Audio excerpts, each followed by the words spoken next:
Job करते थे और वही 9,000 में मेरा सारा घर चलाती थी, मैं सारा मैनेज करती थी। अब आप भी सोच सकते हो 9,000 में घर चलाना पॉसिबल ही नहीं है, बिल्कुल पॉसिबल नहीं है। बट हर एक चीज को कॉम्प्रोमाइज कर रही थी लाइफ में। सोचती थी भगवान से, हमेशा प्रे करती थी कि कोई मुझे ऐसी अपॉर्चुनिटी दे दे जहां से मैं मतलब अच्छी अर्निंग कर पाऊं, है ना। हमेशा प्रे करती थी भगवान मुझे कोई ऐसा प्लेटफॉर्म दे दो जहां से मैं 20,000 रुपए कमा पाऊं। 20,000 की सोच थी मेरी। कितने की? 20,000। मुझे लगता था 20,000 से मेरी फैमिली को मैं सारी चीजें कर पाऊंगी, पर ऐसा नहीं है। हो सकती है 20,000 से? नहीं हो सकती।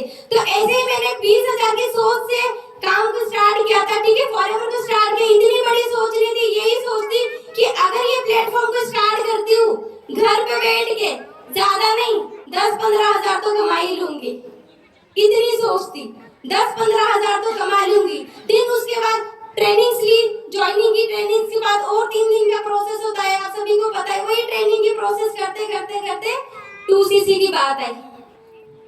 2cc की बात आई। 2cc सुनने के बाद मोबाइल स्विच ऑफ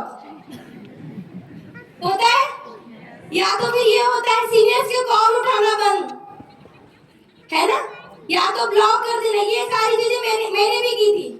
मैंने जब मेरे 2cc का प्रोसेस हुआ, मोबाइल साइलेंट करके रख दिया।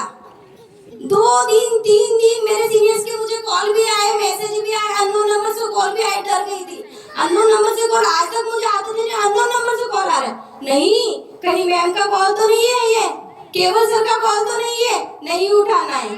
उठाने दी थी, उसी बीच में हस्बैंड भी फोन करते थे, फोन नहीं उठाती थी, हस्बैंड की उधर से पिटाई होती थी, डांट आती थी कि कॉल क्यों नहीं उठा रही है, कॉल साइलेंट क्यों है ना। बट फिर भी वो 2-3 दिन बाद थोड़ा सा मैंने शांत दिमाग से सोचा कि भारती अगर तू ये प्लेटफॉर्म नहीं करेंगी तो करेंगी क्या, है ना। 2 मिनट के लिए सोचा मैंने कि भारती तू ये नहीं करेंगी तो करेंगी क्या।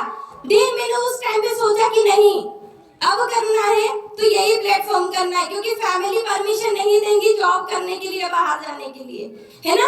एक बार परमिशन भी लिया वो टाइम पे कि हस्बैंड को पूछा क्या मुझे जॉब जाने के लिए आप बाहर जाने दोगे, बेबी बड़ा होने के बाद मना कर दिया, है ना, क्योंकि 3 साल का बेबी होगा, उसके बाद उसकी स्कूल की स्टडी वगैरह सारी चीजें होती, तो कोई बात नहीं, आपने कुछ नहीं करना है, आप सिर्फ बेबी को संभालो, सब कुछ मैं कर लूंगा, है ना।